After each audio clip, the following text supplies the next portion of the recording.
ವೀಕ್ಷಕರೇ, ಮೇಷರಾಶಿಯ ಯುಗಾದಿಯ ವರ್ಷ ಭವಿಷ್ಯ ನಿಜವಾಗಿರ್ತಕ್ಕಂತ ಹೊಸ ವರ್ಷ ಅಂತಂದ್ರೆ ಯುಗಾದಿ. ಈ ಡೇಟ್ಗಳ ಪ್ರಕಾರ, ಇಂಗ್ಲಿಷ್ ಡೇಟಿನ ಪ್ರಕಾರದಕ್ಕಿಂತಲೂ ಈ ನಮ್ಮ ಹಿಂದೂ ಸಂಪ್ರದಾಯದ, ಭಾರತೀಯ ಹಿಂದೂ ಸಂಪ್ರದಾಯದ ಪ್ರಕಾರ ಯುಗಾದಿಯಿಂದ ಹೊಸ ವರ್ಷ ಆಗ್ತಕ್ಕಂಥದ್ದು. ಅಂದ್ರೆ ಸಂವತ್ಸರ ಬದಲಾವಣೆ ಆಗ್ತಕ್ಕಂಥದ್ದು. ವಿಶ್ವಾವಸು ನಾಮ ಸಂವತ್ಸರ ಪ್ರಾರಂಭ ಆಗ್ತಕ್ಕಂಥದ್ದು. ಕ್ರೋಧಿ ನಾಮ ಸಂವತ್ಸರ ದಾಟಿ ವಿಶ್ವಾವಸು ನಾಮ ಸಂವತ್ಸರ ಆರಂಭ ಆಗ್ತಕ್ಕಂಥದ್ರಿಂದ ಮುಂದಿನ ಈ ಯುಗಾದಿಯಿಂದ ಬರುವ ಯುಗಾದಿವರೆಗಿನ ಒಂದು ವರ್ಷದ ಪರಿಪೂರ್ಣವಾಗಿರತಕ್ಕಂತ ಫಲ ಯಾವ ಪ್ರಕಾರದಲ್ಲಿ ಇರುತ್ತೆ ಅನ್ನುವಂತಹ ವಿಸ್ತೃತವಾಗಿರತಕ್ಕಂತ ವಿಷಯವನ್ನ ಈ ವಿಡಿಯೋದಲ್ಲಿ ತಾವು ತಿಳಿದುಕೊಳ್ತಾ ಇರತಕ್ಕಂಥದ್ದು. ಈ ಒಂದು ವರ್ಷ ಪೂರ್ತಿಯಾಗಿ ನಿಮ್ಮ ಒಂದು ಲಾಭ ನಷ್ಟದ ಲೆಕ್ಕಾಚಾರ, ಮತ್ತೆ ನಿಮ್ಮ ಒಂದು ಹೊಸ ಗುರಿಗಳು ಯಾವ ರೀತಿ ಈಡೇರುತ್ತೆ, ಯಾವೆಲ್ಲ ವಿಚಾರಕ್ಕೆ ಸಂಬಂಧಪಟ್ಟ ಹಾಗೆ ನೀವು ಎಚ್ಚರಿಕೆಯನ್ನ ಅನುಸರಿಸಬೇಕು ಅನ್ನುವಂತ ವಿಚಾರವಾಗಿ ವಿಸ್ತೃತವಾಗಿ ಈ ವಿಡಿಯೋದಲ್ಲಿ ತಿಳಿಸ್ತಾ ಇರ್ತಕ್ಕಂಥದ್ದು. ವಿಡಿಯೋ ಇಂಟ್ರೆಸ್ಟಿಂಗ್ ಆಗಿರುತ್ತೆ, ತಡ ಮಾಡೋದಿಲ್ಲ, ವಿಡಿಯೋ ಸ್ಟಾರ್ಟ್ ಮಾಡೋಣ. ಅದಕ್ಕಿಂತ ಮುಂಚೆ ಒಂದು ಚಿಕ್ಕ ರಿಕ್ವೆಸ್ಟ್, ಫಸ್ಟ್ ಟೈಮ್ ಚಾನಲ್ ನೋಡ್ತಾ ಇದ್ರೆ, ಬಹಳ ದಿನಗಳಿಂದ ಚಾನಲ್ ನೋಡ್ತಾ ಇದ್ದು ತಾವು ಸಬ್ಸ್ಕ್ರೈಬ್ ಮಾಡ್ಕೊಂಡಿಲ್ಲವಾದ್ರೆ ಈ ಕೂಡಲೇ ತಾವು ಈ ಚಾನಲ್ ಅನ್ನ ಸಬ್ಸ್ಕ್ರೈಬ್ ಮಾಡ್ಕೊಳ್ಳಿ, ಬೆಲ್ ಐಕನ್ ಪ್ರೆಸ್ ಮಾಡ್ಕೊಳ್ಳಿ. ಫೇಸ್ಬುಕ್ ನಲ್ಲೂ ನಮ್ಮ ಚಾನಲ್ ಸಿಗ್ತಾ ಇದೆ, ಫಾಲೋ ಮಾಡ್ಕೊಳ್ಳಿ ಅನ್ನುವಂತ ಮಾತನ್ನ ಹೇಳ್ತಾ, ವೀಕ್ಷಕರೇ ನೋಡಿ, ಜೀವನದಲ್ಲಿ ಬಹಳಷ್ಟು ಕಷ್ಟಗಳನ್ನ ಅಥವಾ ಚಾಲೆಂಜ್ಗಳನ್ನ, ಸವಾಲುಗಳನ್ನ ಸಹಜವಾಗಿ ತಾವು ಸ್ವೀಕರಿಸಿರ್ತಕ್ಕಂಥವ್ರು. ಇದರ ಒಂದು ಫಲದಿಂದ ಏನಾಗುತ್ತೆ, ಸುಖ ದುಃಖಗಳು, ಕಷ್ಟ ನಷ್ಟಗಳು ಎಲ್ಲ ಸಮಾನವಾಗಿರ್ತಕ್ಕಂಥದ್ದು, ಸಮಾನವಾಗಿ ಸ್ವೀಕಾರ ಮಾಡ್ತಕ್ಕಂಥದ್ರಿಂದ ಎಷ್ಟೇ ಸವಾಲುಗಳಿದ್ರೂ ಕೂಡ ಧೈರ್ಯದಿಂದ ಧೃತಿಗೆಡದೆ ನಿಲ್ಲುವಂತಹ ಒಂದು ಅವಕಾಶ, ಮನೆಯಲ್ಲಿ ಒಂದು ಚಿಕ್ಕ ಪುಟ್ಟ ಸಮಸ್ಯೆಗಳಿದ್ರು ಕೂಡ ಅದನ್ನ ಸರಿ ಮಾಡಿಕೊಂಡು ಮುಂದೆ ಹೋಗುವಂತಹ ಒಂದು ಪ್ರಯತ್ನವನ್ನ ನೀವು ಮಾಡ್ತಾ ಇರ್ತಕ್ಕಂಥದ್ದು.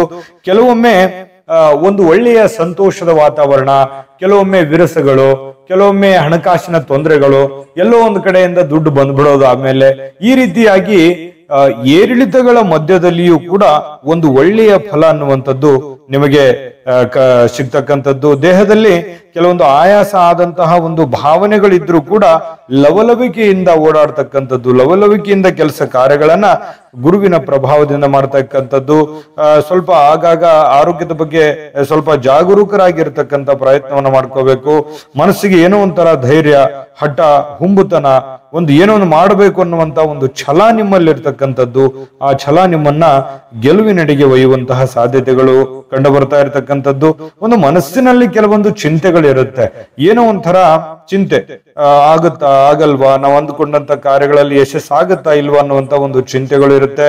ಕೌಟುಂಬಿಕ ಜೀವನದಲ್ಲಿ ಸ್ವಲ್ಪ ಬೇಸರದ ಭಾವನೆಗಳು ಕೂಡ ಕಂಡು ಬರಬಹುದು.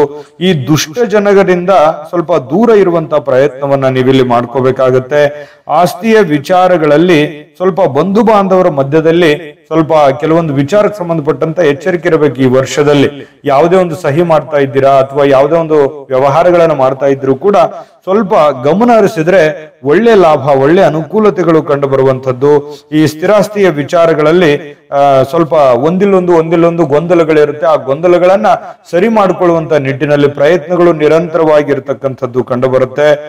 ಸ್ವಲ್ಪ ಆರೋಗ್ಯದ ವಿಚಾರದಲ್ಲಿ ಎಚ್ಚರಿಕೆಯನ್ನ ಅನುಸರಿಸತಕ್ಕಂಥದ್ರ ಜೊತೆಗೆ ಮಾಡುವಂತ ಕೆಲಸ ಕಾರ್ಯಗಳಲ್ಲಿ ಎಚ್ಚರಿಕೆಯನ್ನು ಅನುಸರಿಸಿದ್ರೆ ಬಹಳಷ್ಟು ಲಾಭಗಳು ಈ ಒಂದು ವರ್ಷದಲ್ಲಿ ಗುರುವಿನ ಪ್ರಭಾವದಿಂದ ಕಂಡು ಬರುತ್ತೆ. ಜೊತೆಗೆ ಈ ಶತ್ರುಗಳಿಂದ ಎಚ್ಚರಿಕೆ ಇರಬೇಕು. ಯಾವುದೇ ಒಂದು ವಿಚಾರಗಳಲ್ಲಿ ನೀವು ಹೇಳಿಕೆ ಕೊಡುವಂತ ಸಂದರ್ಭಗಳಲ್ಲಿ ಸ್ವಲ್ಪ ಜಾಗರೂಕರಾಗಿದ್ರೆ ಬಹಳಷ್ಟು ಒಳ್ಳೆ ಫಲ ಸಿಗುತ್ತೆ. ಮಹತ್ವದ ಕೆಲಸ ಕಾರ್ಯಗಳಲ್ಲಿ ಅನೇಕ ಅಡ್ಡಿ ಆತಂಕಗಳು, ತೊಂದರೆ ತಾಪತ್ರಗಳಿದ್ರೂ ಕೂಡ ಅದನ್ನ ಸಮಾಧಾನವಾಗಿ ಅದರಲ್ಲಿ ಗೆಲ್ಲುವಂತಹ ಸನ್ನಿವೇಶಗಳು ಕಂಡು ಬರುತ್ತೆ. ಮತ್ತೆ ನೀವು ಯಾರನ್ನೇ ನಂಬಬೇಕಾದ್ರೂ ಕೂಡ ಎಚ್ಚರಿಕೆಯನ್ನ ನೀವು ಅನುಸರಿಸಲೇಬೇಕಾಗುತ್ತೆ ಇಲ್ಲಿ. ಇನ್ನು ಈ ಒಂದು ವರ್ಷದಲ್ಲಿ ಶನಿ ಮಹಾತ್ಮನ ಪ್ರಭಾವ ಬಹಳ ಮುಖ್ಯವಾಗಿ ಇದನ್ನ ನೀವು ತಿಳ್ಕೊಳ್ಳಬೇಕಾಗತ್ತೆ. ಯಾಕಂದ್ರೆ 12ನೇ ಮನೆಗೆ ಶನಿ ಪರಮಾತ್ಮ ಪ್ರವೇಶ ಮಾಡ್ತಾ ಇರ್ತಕ್ಕಂಥದ್ದು ಮಾರ್ಚ್ ನಲ್ಲಿ ನಿಮಗೆ ಶನಿ ಪರಮಾತ್ಮ 12ನೇವನು, ಅಂದ್ರೆ ನಿಮಗೆ 7.5 ಶನಿ ಪ್ರಾರಂಭ ಆಗ್ತಾ ಇರ್ತಕ್ಕಂಥದ್ದು. ಇದ್ರ ಬಗ್ಗೆ ನೀವು ತಿಳ್ಕೊಳ್ಳೇಬೇಕು. ಜೊತೆಗೆ ಈ ಒಂದು ವರ್ಷದಲ್ಲಿ ನಿಮಗೆ ಎಷ್ಟು % ಲಾಭ ನಷ್ಟಗಳಿದೆ ಅನ್ನೋದ್ರ ಬಗ್ಗೆ ಎಲ್ಲ ನಿಮಗೆ ತಿಳಿಸುವಂತದ್ದಿದೆ. ಅದಕ್ಕಿಂತ ಮುಂಚೆ ಒಂದು ಬಹುಮುಖ್ಯವಾದ ವಿಡಿಯೋ ಇದೆ, ಅದನ್ನ ನೋಡ್ಕೊಂಡ್ ಬನ್ನಿ. ಉಳಿದಿರುವಂತ ಮಾಹಿತಿಯನ್ನ ನೋಡೋಣ. GB Predictions. ನಿಮಗೆ ನಿಮ್ಮ ಮುಂದಿನ ಭವಿಷ್ಯ ಹೇಗಿದೆ ಅಂತ ತಿಳಿದುಕೊಳ್ಳುವ ಕುತೂಹಲ ಇದೆಯಾ? ಹಾಗೂ ನಿಮ್ಮ ಮಕ್ಕಳ ಮುಂದಿನ ಭವಿಷ್ಯ ಹೇಗಿದೆ ಅನ್ನುವಂತಹ ಕುತೂಹಲ ಕೂಡ ಇದ್ದೇ ಇರುತ್ತೆ ಅಲ್ವಾ? ಹಾಗಾದರೆ ನಿಮಗೆ ನಿಮ್ಮ ಜಾತಕದ ಅವಶ್ಯಕತೆ ಇದೆ. ಹಾಗಿದ್ದರೆ ಇಲ್ಲಿದೆ ನಿಮಗೆ ಸುವರ್ಣಾವಕಾಶ. JB ಪ್ರೆಡಿಕ್ಷನ್ಸ್ ಅವರು ನೀಡುತ್ತಿರುವ ಜಾತಕಗಳನ್ನು ಈಗಲೇ ಆರ್ಡರ್ ಮಾಡಿ. ವಿದ್ಯಾಭ್ಯಾಸ, ಉದ್ಯೋಗ, ವಿವಾಹ, ಆರೋಗ್ಯ, ಸಂತಾನ, ವ್ಯಾಪಾರ ವ್ಯವಹಾರ, ಇನ್ನು ಜಾತಕದಲ್ಲಿನ ಅನೇಕ ಮಾಹಿತಿಗಳು ನೀವು ಮನೆಯಲ್ಲಿಯೇ ಕುಳಿತುಕೊಂಡು ಸರಳವಾಗಿ ತಿಳಿದುಕೊಳ್ಳಬಹುದು. ಹಾಗೂ ಕೆಲ ಸಮಸ್ಯೆಗಳಿಗೆ ಪರಿಹಾರಗಳು ಕೂಡ ತಿಳಿದುಕೊಳ್ಳಬಹುದು. ವಿಶೇಷವಾಗಿ ಈ ಜಾತಕದಲ್ಲಿ ಗೋಚಾರ ಫಲಗಳು, ನಕ್ಷತ್ರ ಫಲಗಳು, ಪಂಚಾಂಗ ಫಲಗಳು, ದಶಾಫಲಗಳು, ಪರಿಹಾರಗಳು ಕೂಡ ಹಾಗೂ ಜನ್ಮಕುಂಡಲಿಯ ಸಂಪೂರ್ಣ ವಿಶ್ಲೇಷಣೆ ಇದರಲ್ಲಿ ಮಾಡಲಾಗಿದೆ. ಈ ಜಾತಕಗಳು ಎಲ್ಲ ಭಾಷೆಗಳಲ್ಲಿಯೂ ದೊರೆಯುತ್ತವೆ. ನಿಮ್ಮ ಜಾತಕಗಳು ಪಡೆಯುವ 2 ವಿಧಾನಗಳು ಈ ರೀತಿ ಇದೆ. ಮೊದಲನೇ ವಿಧಾನ, ನಿಮ್ಮ ವಾಟ್ಸಪ್ ಸಂಖ್ಯೆಗೆ PDF ಫೈಲ್ನ ಮೂಲಕ ಕಳಿಸಲಾಗುತ್ತದೆ. ನೀವು ಇದನ್ನ ಮೊಬೈಲ್ನಲ್ಲಿಯೇ ಉಪಯೋಗಿಸಬಹುದು. ಇದನ್ನ ಪ್ರಿಂಟ್ ಕೂಡ ಹಾಕಿಸಿಕೊಳ್ಳಬಹುದು. ಇದರ ಬೆಲೆ 1100 ರೂಪಾಯಿ ಇರುವಂತಹ ಈ ಜಾತಕ ಕೇವಲ 499 ರೂಪಾಯಿಗೆ ಸಿಗ್ತಾ ಇದೆ. ಪ್ರತಿಯೊಂದು ಜಾತಕ 60 ರಿಂದ 80 ಪುಟಗಳು ಒಳಗೊಂಡಿರುತ್ತವೆ. ಆರ್ಡರ್ ಮಾಡುವ ವಿಧಾನ 8197533688. ಈ ವಾಟ್ಸಪ್ ಸಂಖ್ಯೆಗೆ ನಿಮ್ಮ ಹೆಸರು, ಜನ್ಮ ದಿನಾಂಕ, ಹುಟ್ಟಿದ ಸಮಯ, ಹುಟ್ಟಿದ ಜಿಲ್ಲೆ, ಈ ಎಲ್ಲ ಮಾಹಿತಿ ವಾಟ್ಸಪ್ ಮಾಡಿ ನಿಮ್ಮ ಭವಿಷ್ಯದ ಕನ್ನಡಿಯನ್ನ ಪಡೆದುಕೊಳ್ಳಿ. ನೋಡಿದ್ರಲ್ಲ ವೀಕ್ಷಕರ, ಇದು ಅಂತಿಂತ ಜಾತಕ ಅಲ್ಲ ಇದು. ಯಾಕಂದ್ರೆ ಹಿಂದಕ್ಕೆ ಹಿರಿಯರು ಮಗು ಹುಟ್ಟಿದ ತಕ್ಷಣ ಮಗುವಿನ ಜಾತಕ ಬರೆಸ್ತಿದ್ರು. ಯಾಕೆ ಬರೆಸ್ತಿದ್ರು? ಅದ್ರ ಬಗ್ಗೆ ಅಪಾರವಾಗಿ ಅವರಿಗೆ ಗೊತ್ತಿತ್ತು, ತಿಳಿದಿತ್ತು, ಅದ್ರ ಮಹತ್ವ ಗೊತ್ತಿತ್ತು. ಈಗ ಯಾರಿಗೂ ಸಮಯನೂ ಇಲ್ಲ, ಅದ್ರ ಬಗ್ಗೆ ಗೊತ್ತೂ ಇಲ್ಲ. ಅದಕ್ಕಾಗಿ JB ಪ್ರೆಡಿಕ್ಷನ್ಸ್ ಅವರು ನೀವು ಕುಳಿತಲ್ಲೇ ಆರ್ಡರ್ ಮಾಡ್ಕೊಂಡು ತರಿಸ್ಕೊಳ್ಳೋದಕ್ಕೆ ಒಂದು ಒಳ್ಳೆ ಅವಕಾಶವನ್ನ ಮಾಡಿಕೊಟ್ಟಿದ್ದಾರೆ. ಈಗಲೇ ನಂಬಿಕೆ ವಿಶ್ವಾಸದಿಂದ ಆರ್ಡರ್ ಮಾಡ್ಕೊಂಡು ತರಿಸ್ಕೊಳ್ಳಿ ಅನ್ನುವಂತ ಮಾತನ್ನ ಹೇಳ್ತಾ ನೋಡಿ, ಶನಿ ಪರಮಾತ್ಮ ಮಾರ್ಚ್ ತಿಂಗಳಲ್ಲಿ ಕುಂಭ ರಾಶಿಯಿಂದ ಮೀನ ರಾಶಿಗೆ ಪ್ರವೇಶ ಮಾಡ್ತಾ ಇರ್ತಕ್ಕಂಥದ್ದು. ಮೀನ ರಾಶಿಗೆ ಪ್ರವೇಶ ಮಾಡಿದಾಗ ಮೇಷರಾಶಿಯವರಿಗೆ 7.7 ಶನಿ ಆರಂಭ ಆಗುತ್ತೆ. ನೋಡಿ, ಕೆಲಸ ಕಾರ್ಯಗಳು ಭರದಿಂದ ಸಾಗಿದಂತೆ ಅನಿಸ್ತವೆ, ಆದ್ರೆ ಸ್ವಲ್ಪ ನಿಧಾನಗತಿಯಲ್ಲಿರುತ್ತೆ. ನೀವು ಅಂದುಕೊಂಡಂತ ಫಲ ಸಿಕ್ಕಿರಲ್ಲ. ಸ್ವಲ್ಪ ಕೆಲವೊಂದು ಪ್ರಾರಂಭದಲ್ಲಿ ಅತಿ ವೇಗವಾಗಿ ಹೋಗಿ ಸಡನ್ ಆಗಿ ಸ್ಟಾಪ್ ಆಗುವಂತ ಸಾಧ್ಯತೆಗಳಿರುತ್ತೆ. ಹಾಗಾಗಿ ನೀವು ಏನೇ ಒಂದು ಯೋಜನೆಯನ್ನ ರೂಪಿಸಿದ್ರು ಕೂಡ ಭವಿಷ್ಯದ ದೃಷ್ಟಿಯಿಂದ ದೂರದೃಷ್ಟಿಯನ್ನ ಯೋಚನೆ ರೂಪಿಸ್ಕೊಂಡು ನೀವು ಕೆಲಸ ಮಾಡಬೇಕು. ಏನು 7.7 ಶನಿ ಪ್ರಾರಂಭ ಆದ ತಕ್ಷಣ ಏನೋ ಒಂದು ದೊಡ್ಡ ಸಮಸ್ಯೆ ಆಗ್ಬಿಡುತ್ತೆ, ತೊಂದರೆ ಆಗ್ಬಿಡುತ್ತೆ, ಗೊಂದಲ ಆಗ್ಬಿಡುತ್ತೆ ಅಂತಲ್ಲ. ಅದನ್ನ ನೀವು ತಲೆಯಿಂದ ತೆಗೆದಾಕಿ ಖಂಡಿತ ನೀವು ಕೆಲವೊಂದು ಎಚ್ಚರಿಕೆಯನ್ನ ವಹಿಸಿದ್ರೆ, ಕೆಲವೊಂದು ಪರಿಹಾರಗಳ ಬಗ್ಗೆ ನೀವು ಗಮನ ಹರಿಸಿದ್ರೆ ಒಳ್ಳೆ ಫಲಗಳನ್ನ ಕೊಡ್ತಕ್ಕಂಥದ್ದು. ಇದನ್ನ ನಿಮ್ಮ ಗಮನದಲ್ಲಿ ಇರಬೇಕಾಗತ್ತೆ. ಜೊತೆಗೆ ಕೆಲವೊಂದು ಎಚ್ಚರಿಕೆಗಳನ್ನು ಕೂಡ ನೀವು ಇಲ್ಲಿ ಅನುಸರಿಸಬೇಕಾಗತ್ತೆ. ನೋಡಿ, ಕೆಲವೊಂದು ಸಾಲದ ಬಾಧೆಗಳ ಬಗ್ಗೆ, ಇದ್ರ ಬಗ್ಗೆ ನೀವು ಗಮನ ಹರಿಸ್ಬೇಕು. ನಿಮ್ ಕಡೆ ದುಡ್ಡು ಬರ್ತಾ ಇದೆಯಾ, ಎಷ್ಟು ಬರ್ತಾ ಇದೆ, ಬರುವಂತ ದುಡ್ಡಿನಲ್ಲಿ ನೀವು ಎಷ್ಟು ಖರ್ಚು ಮಾಡ್ತಾ ಇದ್ದೀರಾ, ಎಷ್ಟು ಉಳಿಸ್ಕೊತಾ ಇದ್ದೀರಾ, ಯಾವ್ದು ಆಡಂಬರದಿಂದ ಕೆಲಸ ಮಾಡ್ತಾ ಇದ್ದೀರಾ, ಸಾಲ ಜಾಸ್ತಿ ಮಾಡ್ತಾ ಇದ್ದೀರಾ, ಇರುವಂತ ಸಾಲವನ್ನ ಸ್ವಲ್ಪ ಜಾಸ್ತಿ ಮಾಡ್ಕೋತಾ ಇದ್ದೀರಾ, ಈ ರೀತಿ ಎಲ್ಲ ನೀವು ಮಾಡ್ಲಿಕ್ಕೆ ಹೋಗ್ಬಾರ್ದು. ಅಂದ್ರೆ ಇದ್ರ ಅರ್ಥ ಏನು? ಸಾಲ ಮಾಡುವಂಥದ್ದು ಬೇಡ.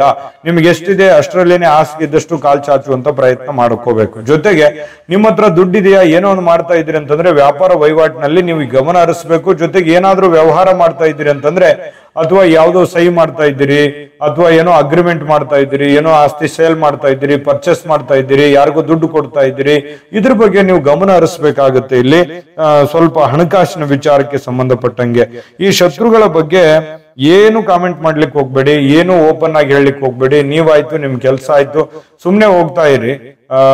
ನಿಮ್ಗೆ ಖಂಡಿತವಾಗ್ಲೂ ಒಂದು ಒಳ್ಳೆ ಫಲ ಸಿಗುತ್ತೆ. ಶತ್ರುಗಳ ಬಗ್ಗೆ ಅಲಕ್ಷ್ಯ ಮಾಡಿ ಇರುವಂತದ್ದೇ ಒಳ್ಳೇದು. ಅವ್ರ ಬಗ್ಗೆ ನೆಗ್ಲೆಕ್ಟ್ ಮಾಡ್ತಕ್ಕಂಥದ್ದೇ ನಿಮ್ಗೆ ಒಳ್ಳೆ ಫಲ ಸಿಗುತ್ತೆ. ತಾಳ್ಮೆ ಅನ್ನುವಂಥದ್ದು ಬೇಕು. ಏನೋ ಒಂದ್ ಸ್ವಲ್ಪ ಆಚೆ ಈಚೆ ಆಗ್ತಾ ಇದೆ ಅಂದ ತಕ್ಷಣ ಏನು ಆತುರಗೆಡಬಾರ್ದು, ತಾಳ್ಮೆಯಿಂದಿರಬೇಕು. ಬುದ್ಧಿವಂತಿಕೆಯಿಂದ ಕೆಲಸ ಮಾಡ್ತಕ್ಕಂಥ ಪ್ರಯತ್ನವನ್ನು ಮಾಡಿದ್ರೆ ಬಹಳ ಅದ್ಭುತವಾಗಿರ್ತಕ್ಕಂಥ ಫಲ ನಿಮಗೆ ಸಿಗ್ತಾ ಇರ್ತಕ್ಕಂಥದ್ದು. ಇನ್ನು ವಿನಾಕಾರಣ ಯಾವುದೋ ಒಂದು ಗೊಂದಲಗಳಿಗೆ ಸಮಸ್ಯೆಗಳನ್ನ ಮೈ ಮೇಲೆ ಎಳ್ಕೊಳ್ಳಿಕ್ ಹೋಗ್ಬಾರ್ದು. ಯಾವ್ದೋ ಯಾರನ್ನೋ ರಕ್ಷಣೆ ಮಾಡ್ತೀನಿ ಅಂತ ಹೋಗಿ ನೀವು ಪೇಚಿಗೆ ಸಿಕ್ಕಾಕೊಳಕ್ ಹೋಗ್ಬಾರ್ದು. ಹಂಗಂದ್ ಮಾತ್ರಕ್ಕೆ ರಕ್ಷಣೆ ಮಾಡೋದ್ ತಪ್ಪಲ್ಲ. ನೀವು ಸೇಫ್ ಆಗಿದ್ದುಕೊಂಡು ಮತ್ತೊಬ್ಬರನ್ನ ಸೇಫ್ ಮಾಡೋದ್ರ ಕಡೆ ಗಮನ ಹರಿಸ್ತಕ್ಕಂಥ ಪ್ರಯತ್ನವನ್ನು ಮಾಡಿ. ಇನ್ನು ಆಪ್ತ ಮಿತ್ರರು ಸ್ವಲ್ಪ ಜನಗಳು ಹಂಗೆ, ಯಾಕಂತಂದ್ರೆ ನೀವು ಯಾರನ್ನೋ ನಂಬಿರ್ತೀರಿ, ಬಹಳ ಆತ್ಮೀಯವಾಗಿ ನಂಬಿರ್ತೀರಿ, ಎಲ್ಲರಿಗೂ ಹೆಲ್ಪ್ ಮಾಡಿರ್ತೀರಿ, ಅವರು ನಿಮ್ಮನ್ನ ಆ ರೀತಿ ದೃಷ್ಟಿಕೋನದಿಂದ ನೋಡಲ್ಲ ಅನ್ನುವಂತ ಬೇಸರ ನಿಮ್ಗೆ ಸಹಜ ಇರುತ್ತೆ. ಇದೇನ್ ನಿಮ್ಗೇನು ಹೊಸದೇನಲ್ಲ. ಇದ್ರ ಬಗ್ಗೆ ಸ್ವಲ್ಪ ತಾಳ್ಮೆಯಿಂದ ಇರಬೇಕು. ನೀವು ಸ್ತ್ರೀಯರಾಗಿದ್ರೆ ಪುರುಷರ ಜೊತೆಯಲ್ಲಿ, ಅಥವಾ ಪುರುಷರಾಗಿದ್ರೆ ಸ್ತ್ರೀಯರ ಜೊತೆಯಲ್ಲಿ ಸುಮ್ನೆ ಏನೋ ಒಂದು ಕಾಂಟ್ರವರ್ಸಿಗಳು ಇರುತ್ತೆ. ಹಾಗಾಗಿ ನೀವು ಸ್ವಲ್ಪ ಈ ವಿಚಾರದಲ್ಲಿ ಎಚ್ಚರಿಕೆ ಇರಬೇಕು. ಈಗೆಲ್ಲ ನಾವು ಏನ್ ಪಾಯಿಂಟ್ ಔಟ್ ಮಾಡ್ತಾ ಇದ್ದೀವಿ, ಇದ್ರ ಬಗ್ಗೆ ಗಮನ ಹರಿಸಿದ್ರೆ ಅದ್ಭುತವಾದಂತ ಫಲ ಸಿಗ್ತದೆ. ಇದ್ರ ಬಗ್ಗೆ ನೀವು ಯೋಚನೆ ಮಾಡಬೇಕು. ಇನ್ನು ವಾದ ವಿವಾದಗಳಲ್ಲಿ ನೀವು ಸಿಕ್ಕಾಕೊಳಕ್ ಹೋಗ್ಬೇಡಿ. ನುಣಿಸ್ಕೊಂಡು ಆರಾಮಾಗಿ ನಿಮ್ ಪಾಡಿಗೆ ನೀವು ಇರುವಂತ ಪ್ರಯತ್ನವನ್ನ ನೀವು ಇಲ್ಲಿ ಮಾಡಿದ್ರೆ ಬಹಳ ಒಳ್ಳೆ ಫಲ ನಿಮಗೆ ಇಲ್ಲಿ ಸಿಗ್ತಾ ಇರ್ತಕ್ಕಂಥದ್ದು. ಇನ್ನು ಈ ಒಂದು ವರ್ಷದಲ್ಲಿ ಈ ಸರ್ಕಾರಿ ಅಥವಾ ಅರೆ ಸರ್ಕಾರಿಯಲ್ಲಿ ಕೆಲಸ ಮಾಡ್ತಕ್ಕಂಥವ್ರು ಸ್ವಲ್ಪ ಈ ಮೇಲಧಿಕಾರಿಗಳಿಂದ ಕಿರಿಕಿರಿ ತೊಂದರೆಗಳು ವಿನಾಕಾರಣ ಇರ್ತವೆ. ಸ್ವಲ್ಪ ನಿಧಾನಗತಿಯಲ್ಲಿ ಆದ್ರೂ ಪರವಾಗಿಲ್ಲ, ನೀಟಾಗಿ ಮಾಡ್ಬೇಕು. ಏನೋ ಒಂದು ಸಹಿ ಮಾಡ್ತಾ ಇದ್ದೀರಾ, ಯಾವ್ದೊಂದು ಫೈಲ್ ಇಡ್ತಾ ಇದ್ದೀರಾ, ಅಥವಾ ಏನೋ ಒಂದು ಕೆಲಸ ಮಾಡ್ತಾ ಇದೀರಿ ಅಂತಂದ್ರೆ ಸ್ವಲ್ಪ ಮೈಯೆಲ್ಲ ಕಣ್ಣಾಗಿಸ್ಕೊಂಡು ನೀವು ಕೆಲಸ ಮಾಡೋದ್ರ ಕಡೆ ಗಮನ ಹರಿಸ್ಬೇಕಾಗುತ್ತೆ. ನಿಮ್ಮ ಕರ್ತವ್ಯದಲ್ಲಿ ಲೋಪವಾಗದೇ ಇರುವಂತ ರೀತಿಯಲ್ಲಿ ನೀವು ಕಾರ್ಯವನ್ನ ನಿರ್ವಹಿಸಬೇಕಾಗುತ್ತೆ. ಅವಾಗ ಮಾತ್ರ ನೀವು ಒಂದು ಸಮಸ್ಯೆಯಿಂದ ಹೊರಗಡೆ ಬರ್ಲಿಕ್ಕೆ ಸಾಧ್ಯ ಇದೆ. ಯಾಕಂತಂದ್ರೆ ನೀವು ತಪ್ಪೇ ಮಾಡದೇ ಇದ್ರೂ ಕೂಡ ತಪ್ಪಿತಸ್ಥರು ಅನ್ನುವಂತ ಹೇಳುವಂತ ಸ್ಥಾನದಲ್ಲಿ ನೀವೇ ತಪ್ಪು ಮಾಡ್ಬಿಟ್ರೆ ಸಮಸ್ಯೆಗಳು ಆಗುವಂತ ಸಾಧ್ಯತೆಗಳು ಇರ್ತವೆ. ಸ್ವಲ್ಪ ಎಲ್ಲರೊಡನೆ ಸ್ನೇಹದಿಂದ ವರ್ತಿಸುವಂತ ಪ್ರಯತ್ನವನ್ನ ಮಾಡ್ಕೋಬೇಕಾಗುತ್ತೆ. ಸ್ವಲ್ಪ ತಾಳ್ಮೆ ಅನ್ನುವಂಥದ್ದಿತ್ತಂತಂದ್ರೆ ಈ ಸರ್ಕಾರಿ ಅರೆ ಸರ್ಕಾರಿಯಲ್ಲಿ ಕೆಲಸ ಮಾಡ್ತಕ್ಕಂಥವ್ರಿಗೆ ಬಹಳ ಒಳ್ಳೆ ಅವಕಾಶಗಳಿದಾವೆ. ಇನ್ನು ವ್ಯಾಪಾರಸ್ಥರಿಗೆ ಯಾವುದೇ ತರದ ವ್ಯಾಪಾರ ಮಾಡಿ ಅಥವಾ ಕಂಪ್ನಿಯಲ್ಲಿ ಮಾಡ್ತಾ ಇರಿ, ಯಾವ್ದೋ ಕಂಪ್ನಿ ಸ್ಥಾಪಿಸಿ, ನೀವು ಏನೋ ಒಂದು ಬಿಸ್ನೆಸ್ ಮಾಡ್ತಾ ಇದ್ರು ಕೂಡ ಹೊಸ ವಿಚಾರಗಳಿಗೆ ನೀವು ಏನನ್ನಾದ್ರೂ ಪ್ಲಾನ್ ಮಾಡ್ತಾ ಇದ್ರೆ 100% ನಿಮಗ್ ಕಾನ್ಫಿಡೆಂಟ್ ಇರ್ಬೇಕು. ನಿಮ್ಮ ಹತ್ರ ದುಡ್ಡು ಇರ್ಬೇಕು, ನಿಮಗೆ ಅದರಲ್ಲಿ ಗೆಲ್ತೀನಿ ಅನ್ನೋಂಥ ಕಾನ್ಫಿಡೆಂಟ್ ಇದ್ರೆ ಖಂಡಿತ ಮಾಡ್ಕೊಳ್ಳಿ. ಯಾರ ಮೇಲೋ ನಂಬಿಕೆ ಇಟ್ಕೊಂಡು ಇನ್ಯಾರ ಮೇಲೆ ಭರವಸೆ ಇಟ್ಕೊಂಡು ಸಾಲ ಸಮದ ಮಾಡ್ಕೊಂಡು ನೀವು ಮಾಡ್ಲಿಕ್ಕೆ ಹೋಗ್ಬಾರ್ದು. ಮಾಡಿದ್ರಿ ಅಂತಂದ್ರೆ ಕೆಲವೊಂದು ಸಮಸ್ಯೆಗಳಿಗೆ ಕಾರಣ ಆಗುವಂತ ಸಾಧ್ಯತೆಗಳಿರ್ತದೆ. ಇದು ಒಂದು ಎಚ್ಚರಿಕೆಯನ್ನ ತೆಗೆದುಕೊಳ್ಬೇಕಾಗುತ್ತೆ. ಇನ್ನು ವ್ಯಾಪಾರ ಉದ್ಯೋಗಗಳು ಸಾಧಾರಣವಾಗಿ ನಡೆದರೂ ಕೂಡ ಲಾಭಗಳಂತೂ ಇದ್ದೇ ಇದೆ. ತಾಳ್ಮೆ ಅನ್ನುವಂಥದ್ದು ಬೇಕು, ಹೆಚ್ಚಿನ ಎಫರ್ಟ್ ಬೇಕು, ಹೆಚ್ಚಿನ ಸಮಯವನ್ನ ನಿಮ್ಮ ಉದ್ಯೋಗದ ಕಡೆ ಹೆಚ್ಚಿನ ಕಾನ್ಸಂಟ್ರೇಷನ್ ಮಾಡಿದ್ರೆ ಹಣಕಾಸಿಗಂತೂ ಏನು ತೊಂದರೆಗಳು ಇಲ್ಲ. ಆದ್ರೆ ಹಣಕಾಸಿಗೆ ಸಂಬಂಧಪಟ್ಟಂತ ಎಚ್ಚರಿಕೆ ಕಡ್ಡಾಯವಾಗಿ ನೀವು ಈ ವರ್ಷದಲ್ಲಿ ಅನುಸರಿಸಿದ್ರೆ ಬಹಳ ಒಳ್ಳೆ ಫಲ ಸಿಗುತ್ತೆ ಅನ್ನುವಂಥದ್ದಂತೂ ಸ್ಪಷ್ಟವಾಗಿದೆ. ಇನ್ನು ವಿಶೇಷವಾಗಿ ವಿದ್ಯಾರ್ಥಿಗಳಿಗೆ ನೋಡಿ, ನೀವು ಏನ್ ಕಷ್ಟಪಟ್ಟು ಅಭ್ಯಾಸ ಮಾಡ್ತೀರಾ ಆ ತರದ ಒಂದು ಯಶಸ್ಸು ನಿಮ್ಗೆ ಸಿಗುವಂಥದ್ದು. ವಿದ್ಯಾರ್ಥಿಗಳಿಗಂತೂ ಒಳ್ಳೆ ಫಲ ಅಂತೂ ಇದ್ದೇ ಇದೆ. ಸ್ವಲ್ಪ ಉದ್ಯೋಗದ ಬಗ್ಗೆ ಹೆಚ್ಚಿನ ಗಮನ ಹರಿಸ್ತಕ್ಕಂಥದ್ದು ಅಂದ್ರೆ ವಿದ್ಯಾರ್ಥಿಗಳು ವಿದ್ಯೆಯನ್ನ ಪೂರ್ಣಗೊಳಿಸಿ ಏನೋ ಒಂದು ಕೆಲಸವನ್ನ ಹುಡುಕುವಂತ ಪ್ರಯತ್ನಗಳು ಇರ್ತವೆ. ಜೊತೆಗೆ ಓದಿನ ಮೇಲೆ ಇಂಟ್ರೆಸ್ಟ್ ಇದ್ರೂ ಕೂಡ ಸ್ವಲ್ಪ ಏನಾಗುತ್ತೆ, ನೆನಪಿನ ಶಕ್ತಿ ಕೊರತೆ ಕಾಣಬಹುದು. ಆದ್ರೂ ಸ್ವಲ್ಪ ತಾಳ್ಮೆಯಿಂದ ನೀವು ಸ್ವಲ್ಪ ಮನಸ್ಸು ಕೊಟ್ಟು ಓದಿದ್ದೆ ಆದ್ರೆ ತುಂಬಾ ಚೆನ್ನಾಗಿ ರಿಸಲ್ಟ್ ತೆಗಿಬಹುದು ಅನ್ನುವಂಥದ್ದು. ಒಳ್ಳೆ ಸ್ಥಾನಮಾನಗಳನ್ನು ಕೂಡ ಪಡೆಯುವಂತ ಸಾಧ್ಯತೆಗಳಿದೆ. ದುಷ್ಟ ಗೆಳೆಯರಿಂದ ನೀವು ಸ್ವಲ್ಪ ದೂರ ಇದ್ರೆ ಒಳ್ಳೆ ಸಾಧನೆ ಮಾಡ್ಲಿಕ್ಕೆ ಅವಕಾಶಗಳು ವಿದ್ಯಾರ್ಥಿಗಳಿಗೆ ತುಂಬಾ ಚೆನ್ನಾಗಿದೆ. ಇನ್ನು ವಿಶೇಷವಾಗಿ ಕೃಷಿಕರಿಗೆ ಮತ್ತೆ ವಿಶೇಷವಾಗಿರ್ತಕ್ಕಂಥ ಕೆಲಸ ಕಾರ್ಯಗಳನ್ನು ಮಾಡ್ತಾ ಇರ್ತಕ್ಕಂಥವ್ರು ನೋಡಿ, ಈ ಮೊದಲೇ ಸ್ವಲ್ಪ ಪರಿಶ್ರಮ ಏನಾದರೂ ಪಟ್ರೆ ಖಂಡಿತವಾಗ್ಲೂ ನೀವು ಏನ್ ದುಡ್ದಿರ್ತೀರ ದುಡ್ದಿದ್ದಕ್ಕೆ ತಕ್ಕ ಫಲ ಅಂತೂ ನಿಮ್ಗೆ ಸಿಗುತ್ತೆ. ಹಣದ ಒಂದು ಒಳಹರಿವು ಕೂಡ ತುಂಬಾ ಚೆನ್ನಾಗಿದೆ. ಆದ್ರೆ ಬಂದಿರುವಂತ ದುಡ್ಡನ್ನ ಉಳಿಸ್ಕೊಂಡು ಹೋಗುವಂತ ಪ್ರಯತ್ನವನ್ನು ಮಾಡ್ಕೋಬೇಕು. ಅನವಶ್ಯಕವಾಗಿ ಖರ್ಚು ಮಾಡಿದ್ರೆ ಸ್ವಲ್ಪ ತಾಪತ್ರಯಕ್ಕೆ ಸಿಕ್ಕಾಕೊಳ್ಳುವಂತ ಸಾಧ್ಯತೆಗಳು ಕಂಡು ಬರ್ತಾ ಇರತಕ್ಕಂಥದ್ದು. ಜೊತೆಗೆ ಈ ಒಂದು ವರ್ಷದಲ್ಲಿ ನಿಮಗೆ ಕೆಲವೊಂದು ಘಾತವಾದಂತಹ ತಿಥಿಗಳು, ಮಾಸಗಳು, ವಾರಗಳ ಬಗ್ಗೆ ಹೇಳೋಣ.